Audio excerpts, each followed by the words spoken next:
Welcome to Adobe Indesign Basics webinar tonight. My name is Libby Schlosser. I'll be hosting it. A little bit about me. I am a user experience designer, or better known as a web designer here in Omaha.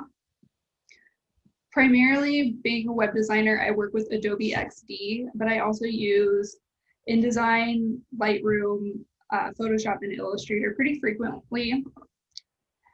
How InDesign relates to my role as a web designer, I create some static and dynamic reports that are that I build in InDesign, and then I give to developers that build out online, so that way they can have user-generated content. So we have to kind of prepare for any content that's varying in lengths or also translated that can adjust the length of the content as well. So it can get a little tricky, but also fun at the same time. Outside of my 9 to 5, I use InDesign to create invitations and brochures. It's not really, I wouldn't necessarily say it's freelancing, but primarily for friends and family. So we're gonna dive right in. The goal tonight is I want you to know, sorry, let me just go back here. I want you to learn what is the best tool for your specific design need, whether that is Illustrator, InDesign, or Photoshop, or something else. So in terms of InDesign, if that's the best tool for you, I want you to understand how to create an InDesign document, knowledge of its basic tools, and how to create a layout with text and images. Sorry, I'm just gonna hold this over here. Tonight's plan, we'll go over what is InDesign, what is InDesign used for, when to use it over Photoshop or Illustrator, who uses it, and then we'll dive into a demo.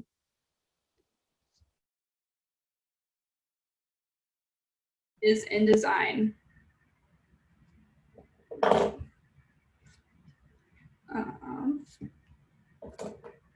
Can you guys still hear me? Yes, we do hear you. Okay, perfect. It said that my AirPods. Okay. Anyway, sorry about that. What is InDesign? InDesign is a desktop software used to create layouts and other page designs. It's mainly used for print, also digital and e-publications, but you usually use it to create kind of design newspapers, magazines, books, posters, anything that has a lot of text. It can also be used for interactive PDFs and sometimes resume creation. So why InDesign over Photoshop or Illustrator? Not to get too in the weeds, but Photoshop is a raster image editor. It's pixel-based, and it's primarily used to edit images, but it also has a large brush library, which can be used for digital paintings. Illustrator is a vector graphics editor. It's vector-based, so it uses paths. It's mainly used to create logos or iconography. And then InDesign, it's a desktop publisher. Like I said before, it's mainly used for multi-page documents. It's great for if you need a lot of text and typography control, as well as images, because you can have images in the document, but then also edit them in Illustrator or Photoshop as well. And they're all linked together. Who uses InDesign? It's an industry standard at this point. It was created in 1999, so it's almost 22 years old, 21 years old. Smaller companies would use it, like local newspapers or magazine publishers, or larger corporations like National Geographic, Condé Nast, which is the company that has Vogue, Wired, Home and Garden magazines, etc. All right, we're gonna dive into a demo. So to get started with the demo, I'm going to show you how to create a new dialog box or a new document in the functionality in the new document dialog box. Some of these items would be very similar to what you would see on Illustrator or Photoshop. So bear with me, we'll get to the InDesign stuff. If you're used to those other tools, we'll get to that. Just sit tight for a minute. So to get started, you have your recent items. So as any recent sizes you've created, any saved presets you've had. You also will see some general letter or print presets. So letter, tabloid, etc. Web, so screen sizes, as well as mobile, so your iPhone device sizes as well. I usually just use the recent ones and create whatever sizes I need for when I'm making a document. And we'll go ahead and title this demo. For my InDesign, it defaults, the units default to picas, but you have a whole bunch of different options to choose from, whatever you're comfortable with. I typically use inches. Inches, I do that just because I typically print things, and that's just kind of an easy unit for me to work with. You can change your orientation, the number of pages you have. If you want to use facing pages, so facing pages are pages like, for example, a book would always start on the right page. That would be page 1. And then when you open it, it's 2 and 3. So you would see those your document will be set up with those facing pages like a book would. You can adjust how many columns. So if you want to design to a specific grid, like an 8-column grid, you can have columns, and that gives your design a little bit more of a structure, as well as the space in between the column. Like here, this is a 3-column. This space in the middle is a gutter, so you can adjust what size your gutter is. Also, you can adjust your margin. So typically, for example, Word would always have a 1/2 inch margin. That is very important for printing because a lot of printers don't print past a 1/4 inch margin. So if you print and you wanted something to be a full bleed, you'll notice that there's this white border around it. So if you don't want that to be there, you typically have to cut it down to size or find a printer that has full bleed, but those are kind of hard to come by. So just either prepare to cut down your document or have that white margin around it. If you do have a full bleed, your bleed settings are really important. That's where this red line is. Your color or shape or image will overhang and be printed, but then your crop marks are going to be, however, 1/4 inch or 1/8 of an inch in, so that way you don't end up with that thin white line if you aren't exact with cutting. So go ahead and create. You can see that we have page 1, 2, and if we add a page, those facing pages 2 and 3. So I have a demo document that I'm going to jump into. To get started with, just going to go over the basic features of InDesign and all the tools you have with it before we kind of create anything. You have your toolbar, similar to what it would be in Photoshop or Illustrator. So you can move it around. I usually just leave it on the left-hand side just so it stays put. Another thing you have are your rulers, and then you can change your units. They will default to be whatever you set up with your document, but you can change them once you're within your document as well. From your rulers, you can drag them down to create new guides for more formatting if your columns weren't enough. And you can do that from both top and side rulers. And then InDesign has these kind of layout or document editing presets. Usually it's defaulted to Essentials. I'll show you Essentials Classic, which adds in just more functionality on the top. So if I click this text box, you can easily see its height, width, its location. You can also change its, the font very easily. It's all on the top. So that's Essentials Classic, but Essentials Regular removes that, but it then has the properties panel, which is very similar to how Illustrator and Photoshop work today. They have their main properties panel, which it adjusts based on what you're working with at that time. So the properties panel might look different if I clicked on a shape than it would if I highlighted the text. So as you can see, I have a lot of text items in my properties panel. And then here it's more based on like transforming the shape. Some other information in this right-hand panel would be your pages.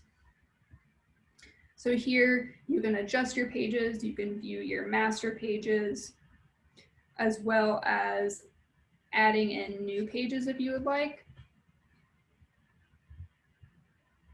From there, you can also add more areas to adjust your layout to handle, to add more windows and dialog boxes that you want to work with. So I want to make sure I have my swatches panel. So that opens, and then you can adjust this to be kind of whatever layout you want it to be. So open, closed, you can make new sidebars, etc. I also want my links panel, I know, tonight. So we're going to go in and add that one as well. Here we go. All right. Before we start designing anything else, I want to go over these select tools. And also, if you have any questions, if I didn't mention this before, specific questions you want me to answer, feel free to put them in the chat and I'll do my best to answer them.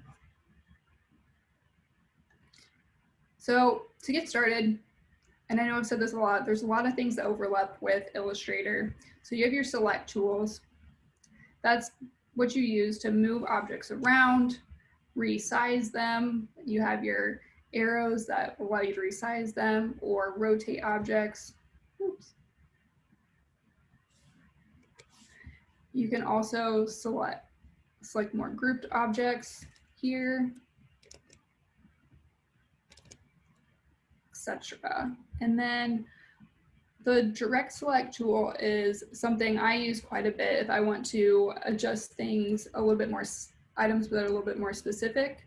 So if I wanted to just grab a point up here and move and kind of change the shape of the rectangle, I could do that very easily. I could also do that by clicking on one of the points in these curved lines. And then their handles appear on the point. So then you could adjust that. Let me put one over here. And you can do all of that with your direct select tool. So those are really important when working in any InDesign document. To get started, what I want to do tonight is I want to show you kind of how to create a layout. So I made this poster ahead of time and I want to create a different one, but maybe slightly different, and how we can do that with making them look cohesive. So if you can notice, I've been going back and forth between like a normal working mode and a preview mode. To do that, I just click view and then screen mode, preview, or normal. But you can also use the W key as a keyboard shortcut to do it, go back and forth very quickly. So like I said, to get started, to create new pages, go ahead and click this plus, or you can select layout, pages, add page. On this first poster I made, I have this footer on the bottom, and that is actually a part of my master page. So to get to your master pages, I double clicked up here and I want to create a new one. So I'm going to say new master, and we'll just say B. And so my B master is now blank, but I have this A master. And I'm going to grab that same content and I'm going to put it up on top of this page. And also on this master document, I want to add a page numbers. And master documents are really great with page numbers because it will change depending truly on what page you're on. So this is page 2. If I added another page, the master would allow it to the page number on the document to automatically change to page 3. I want to go ahead and show you that here. So, yeah. oops, just really quickly, and I'll get into some more of the type details as well. So what you do will be type, and then go to text variables. Oh, sorry, it's actually insert special character.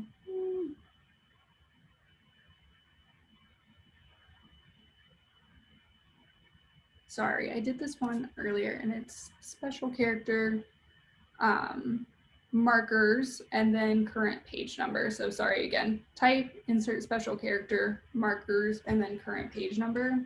And because we're on master document B, it's just going to show B. But when we go to our pages and we still have master A here, I'm going to change it to B. So I have this page selected, and I'm going to say master pages.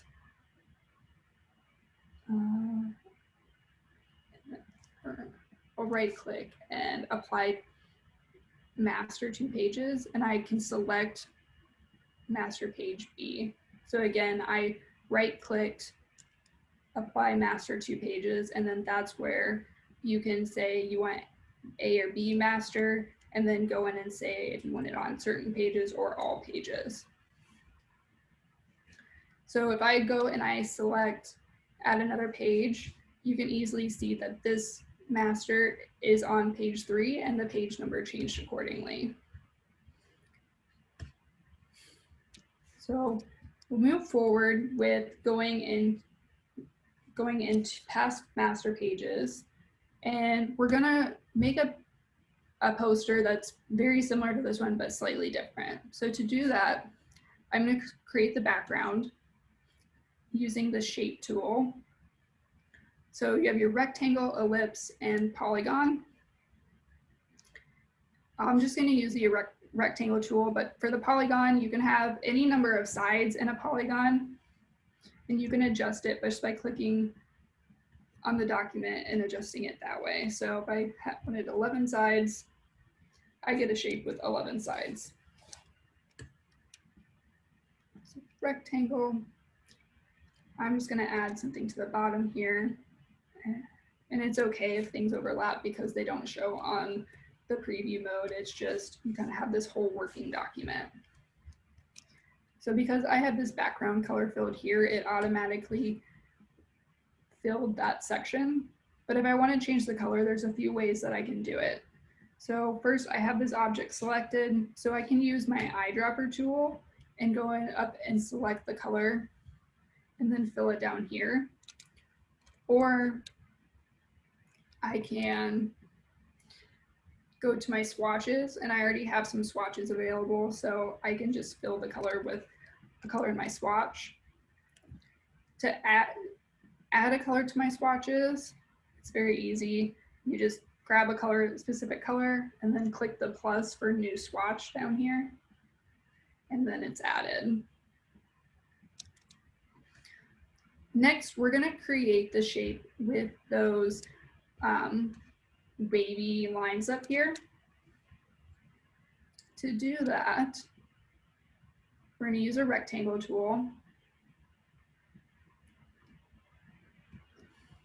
And then I'm going to change the color to that little bit brighter blue. And I'm kind of just reversing what I did on the first poster. So to get those waves, I'm going to use a pen tool, and it functions very similar to what you would use a pen tool in Illustrator. So to use it with an object that's already there, you would select the object and then grab your pen tool, and then you can see the icon changes to a plus when you're adding a point. If you click and hold, that's when those handles then appear. And then we can go ahead and keep adding some.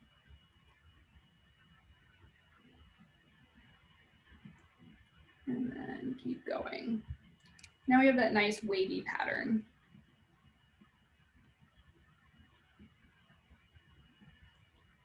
Extend this. we go. Next, we're going to add the images.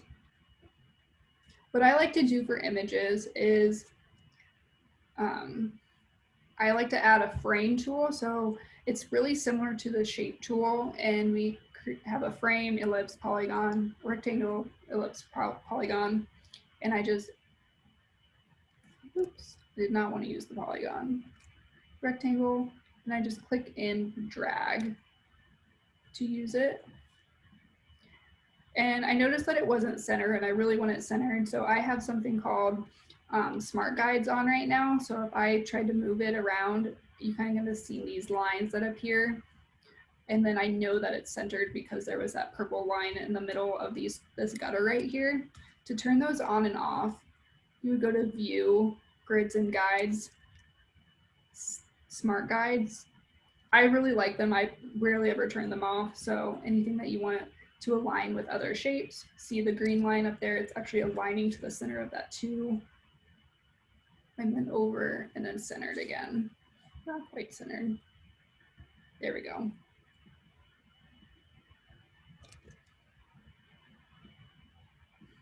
So then I'm going to add 2 more frames for the logos that are up on the first poster.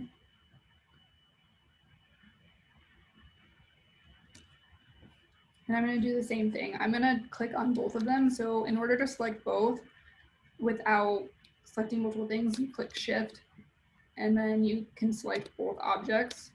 And then I'm using those smart guides to make sure that those 2 objects are centered on the page. Okay. Now we're gonna add the images. So to do that, because I have these frame tools and they're meant to kind of hold objects and as placeholders. So if I go back to my preview, you don't even see them on the preview mode. They're actually just on this working document. So I go to File and Place. And then I want to add that laptop, which is right here. And then click in there. So the laptop is actually larger than what the frame I had there for. So you click in the middle, you see this orange or red line surrounding it, and you just use your select tool to shrink it down to the size that you want. So it's a little warped. So what you can do is to keep it to constrain to the right proportions, you can do Option, or I think it's Alt on a PC and Shift, and that will constrain it to the right proportions all the way down to scale.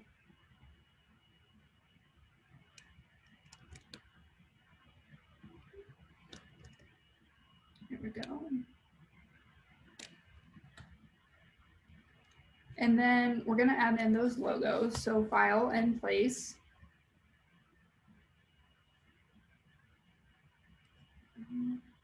Demo. So first we're going to add that do space logo. And the same thing will happen here, that the logo is larger than the frame I had it in. So we're going to do something a little bit different this time. And if I double click on any one of the corners, the frame will actually expand to be the size of the image. So double click and it expands accordingly. So we're going to do, and then if you want to change the size still, the thing about frames is that they actually act almost as a mask. And if you don't click anything on the keyboard, it will crop crop over the image. So if you want to make the image smaller, you can hold down Command and it will make the image smaller without cropping it down. So what I like to do when I am in InDesign and I'm cropping something down, I actually hold Command, or it would be Control on a PC. So Command, Option, and then Shift, and then that actually gives it a really nice constraint so that way the size of it doesn't get too wonky. So we're going to place one more image. This one. and again. So this one's too large. We'll just shrink it down to the right size.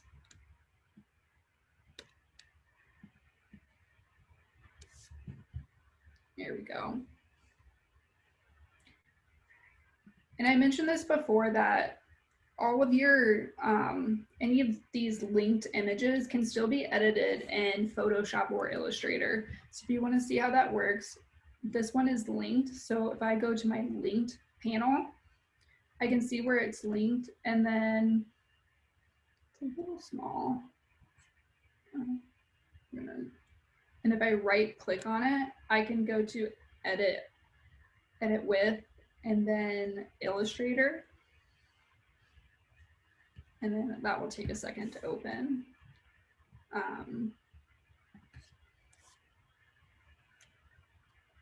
But it'll open right in Illustrator. And then I can, if I want to change the color of this screen, I can go ahead and do that. So say I want it to be a lighter color. That one's really bright. So purple. And then all I have to do is click File Save, or Command, or File Save. And I go back over to my file, and it's actually a change color. And it did it on both because it's the same file and it's referencing that same file to link it to. Okay, next we're gonna add some text boxes and work with text and show you all the functionality there. Move these up a little bit. So your text tool is right here, or you can click T on your keyboard, T as in Tim. And actually any shape in a file in your document is actually a text box. So if you wanted to click on this shape right here, it could work as a text box. You can also click down and hold, and you can do this type on a path. So we click here, and it's typing over on, you can see it on this edge. I'm going to move it. So then you can kind of see how it types on a path over along there. And then just to create a normal text box, you can just click and hold to get your text box to appear. And if you don't know the text that you actually want in your text box, InDesign does something really great called fill with placeholder text. So you can do type, fill with placeholder text, and it will just fill the document with text if you don't have the content that you want to put there yet, but you know you want there to be a text box. So we're going to do that a couple of times. I'm going to do another text box here, and we're just going to call this date and time. And then I want another paragraph down here. And I'm going to just fill this one with placeholder text. So I can also right click and fill it with placeholder text. The text boxes in InDesign are a little bit different in the sense that if you just click on a text box and you want to change the color, it actually changes the color of the text box and not the text itself. In order to change the color of the text itself, you have to actually highlight it and then go in and change it. And then if you want to, you can always change the font and everything, and it's really great because it gives you a sort of preview of all of your selections. So as I'm moving through here and I have that highlighted, it's showing me what it looks like. So it's easy to kind of get a preview. And then all of your character and paragraph formats are here as well. So font, weight, size, line spacing, letter spacing. You want it all in all caps, small caps, underline, strike throughs, it's all right there. Also, you have your alignments, so left align, center, right, and then some other formatting items here.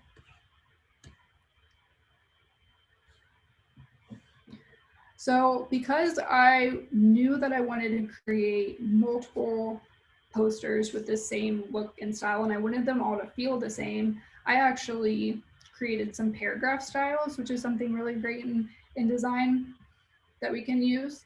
So as you can see, I have a paragraph here. but we're using this header text when I actually want it to be the style that is up in this computer. So I have a paragraph style named computer that you can see here. So I'm just gonna let that fit.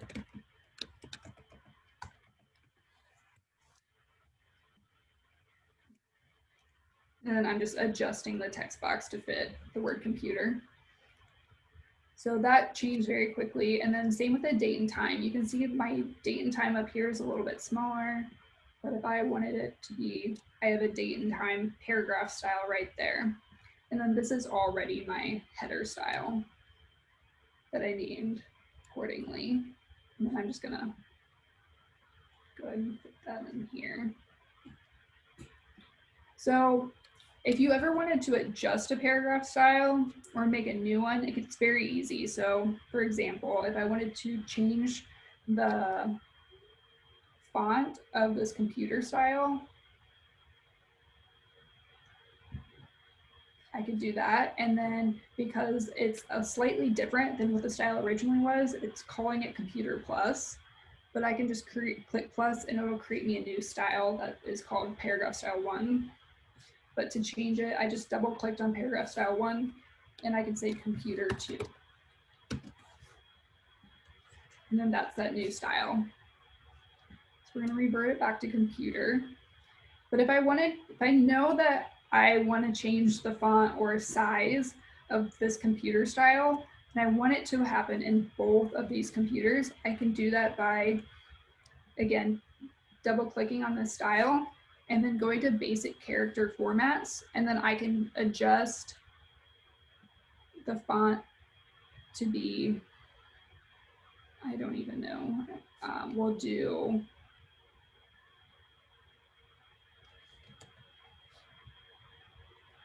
decisions, do this one. That wasn't a good one. Sorry about that. Adjust it, and then we're going to do impact.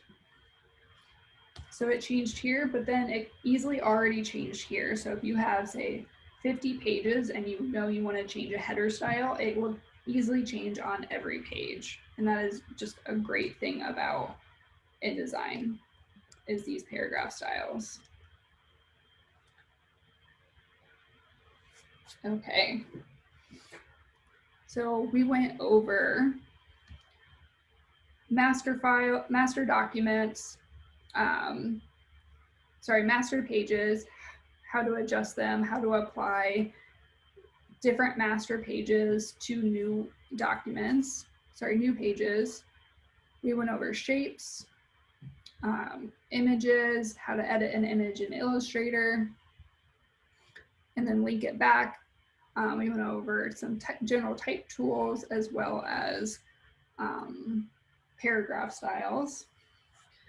So the last thing I want to go over is how to export documents or save them. So saving a document is same as you always would, but you have some different options to click in here. And then I'm just gonna. So you have your InDesign general document that is this current version. The versions, if you know anything about Adobe, they're always releasing new versions of softwares. So when you go to share it with the file with somebody else, they might not have the same version of you as you. So it's really important that if you do share your files for any reason, that you use something called an InDesign markup file that will allow you to use, it'll date back to any old version. So that way somebody can still edit and use your file if needed. So you have your basic document as well as your InDesign markup file. You can also export the files and use whole as print. I mentioned before, you can have interactive PDFs, and there's just a bunch of different options for exporting and also exporting to a markup. I'm going to kind of go into the print Adobe, the PDF version. There's a whole bunch of different things that you can look at here. So I have 3 pages in my document. You can either print all of them or say just page 3, or if I wanted to do 1 to 2, I could also export that and it would do that as well. I talked about bleed and crop marks earlier. So you can set up, if you export it as a PDF, you can set up and allow crop marks and bleed marks so that way they're printed on there as well. So right now, it's not using my document bleed sets, so you can create your own in this specific PDF or just use the document ones. And then I mentioned sharing the file with others. So if you are sharing with an InDesign working file with other people, something really great is packaging it. Packaging allows you to, it takes every image you have, fonts, anything, colors, anything that is saved on your local document, and it packages, sorry, your local computer, and packages it into a folder. So that way if you send it to somebody, they have all of your same fonts and images and colors on their computer as well. It's just in one file, one folder.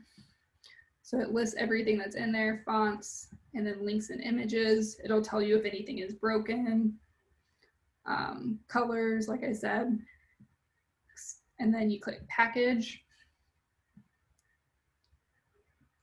And it creates a whole new folder for you, and you can say what you want in your folder.